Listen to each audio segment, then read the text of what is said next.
Hello, ladies and gentlemen, it is your host with the most, White Boy 7th Street, and welcome back to another Star Wars Battlefront gameplay. We're playing Walker Assault on the Rebel side, and I'm going to show you guys how to win, because there's been a lot of comments, a lot of talk about how it's absolutely impossible to win on the Rebel side, and that's simply not true. We actually win by the second uplink. This is one of the fastest wins I've ever experienced or seen, and I'm going to give you some tips and tricks how to win Walker Assault. So right here I'm going to call in my orbital strike on the ATST.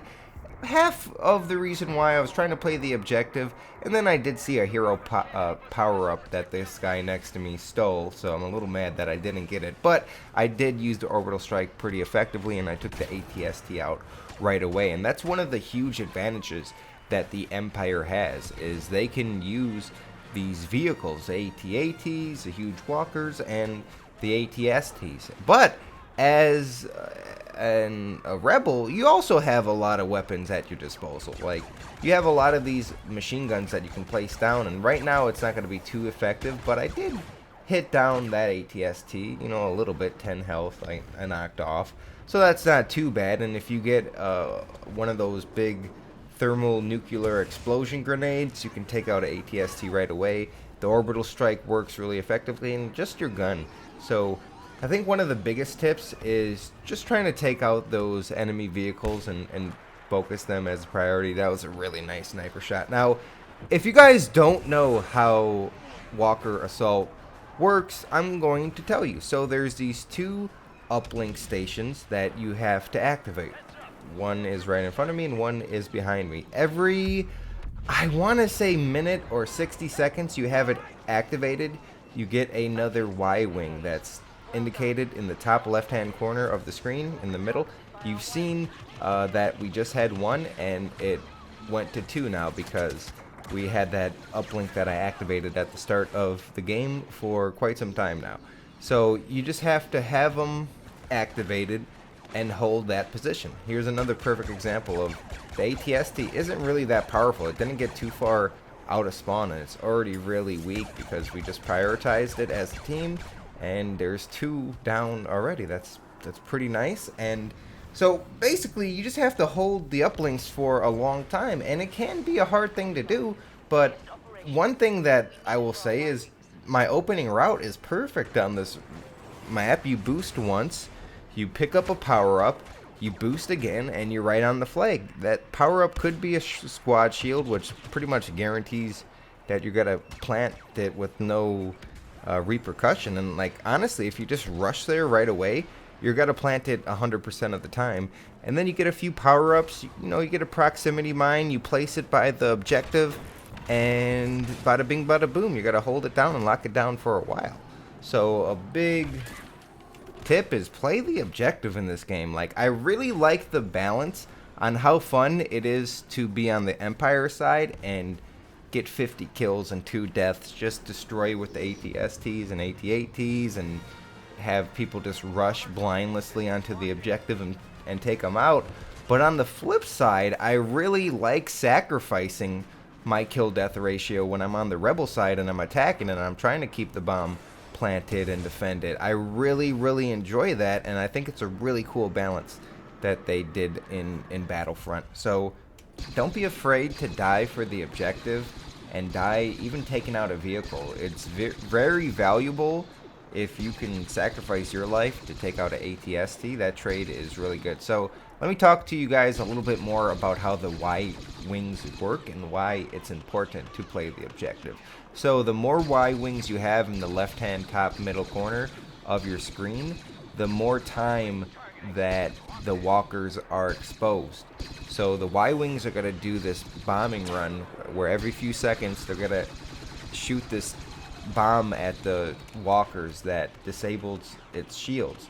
So the more Y-wings you have, the more vulnerable the walker is, the more time it's vulnerable for, the more time your team can attack the walkers. So it's just really good to get as many as possible. Now, one tip that I will give, it's kind of hard to hold both of the points consistently. You can have it for a little bit, but your team gets spread out due to the spawn system, and it's kind of difficult. So One tip I will give is if you can only hold down one, it's not bad to have one activated for the entire time. As you can see, we did have the one on the left activated for a little bit this gameplay, but not that long. But we do have 6 Y-Wings right now because of the one that has been activated this entire time, and we've been defending it pretty good. Now, the biggest tip and the most effective way to take down the walker, and I'm going to show you in a second here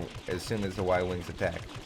Use an orbital strike. If you have an orbital strike, save it for the walker. It is so effective. You got to see how fast I destroy this walker with my orbital strike that I've been saving for quite some time, and it's so worth it. Look at this.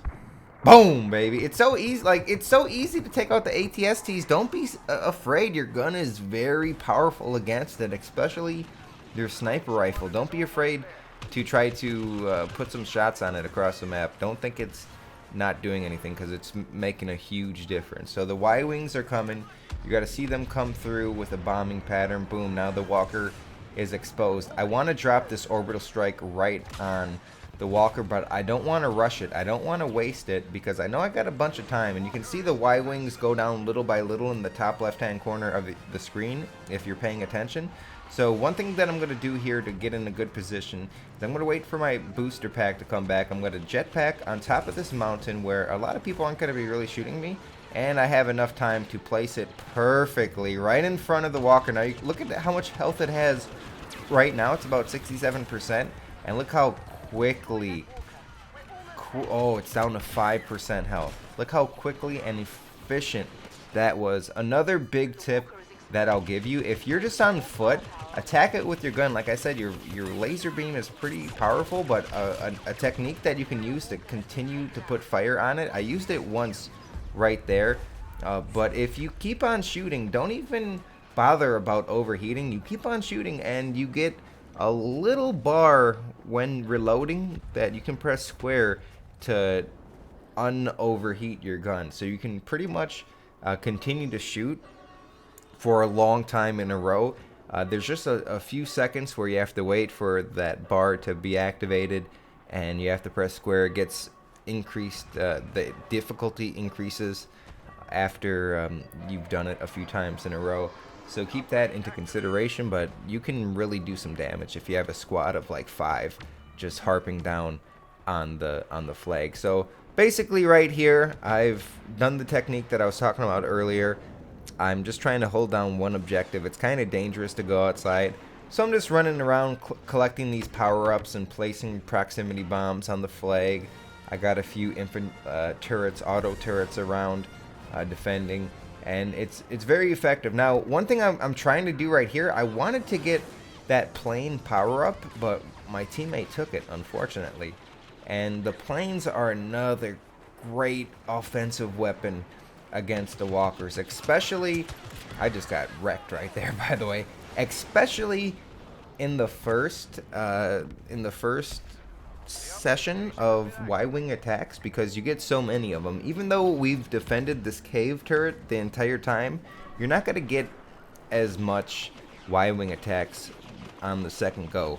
It's just how the game works. It's how they balanced it. I'm not sure why, but you don't get a lot of Y-Wings the second go. So what I try to do is wait until I can try to get into an aerial vehicle and just shoot as much as I can, because it seems like on this Y-Wing run, you spawn in the cave a lot, and it's really difficult to get shots onto the walker. So I try to get into a plane, and you can do a lot of work right there, especially at the end. I don't have an example of it right here, but because we defeat them so quickly, but if it would have went to the third Y-Wing attack, you have an option if you're in a vehicle to press R1 and L1 when you're approaching the walker and like lasso the walkers down, and you can destroy them whether they have 100 health or 10 health. You pretty much get a rope, put it around their legs, and they fall, and that's a very effective technique but it seems like it's so difficult to get into a plane. Sometimes you got to see right here, like we're just spawning in the cave over and over. There's the plane right there, but it's got to be impossible for me to get because there's so many people. Like, I'm tossing my grenades because I don't want them. I want to get this plane, but they're, you know, camping this outside. I'm going to spawn again inside, and there's no way for me to attack this walker, but thankfully my teammates are going and doing a great job. I think they actually rodeo down the walker because, as you can see, it has like 25% health left at this point, and then, you know, out of nowhere it just drops, and you can't really do that unless you have an orbital strike or you use the lasso technique. And another tip I would give is I really like focusing on the walker that's there we go, easy. I've never seen such a quick victory. I like focusing on the walker that is inland, not the one that we just destroyed, but the one that we destroyed first. And as you see, I only go 10 and 10, but I did a great job for my team. Focus on the walker that's inland, because if the enemy team gets those power-ups that allow you to get into the AT-AT, they can really do a lot of damage if you're trying to get outside the cave. So if you eliminate that right away, like we did in this gameplay, it's pretty much a non-factor. The AT-ATs are, and as you know, they're such a big deal to get in. So focus on that one, and if you can take it out before the first uplink or before the second uplink, you're in a really good position. Guys, thank you for watching. I hope you enjoyed. I hope you learned something. Subscribe for more tips of Star Wars Battlefront, and I'll see you guys later. Bye.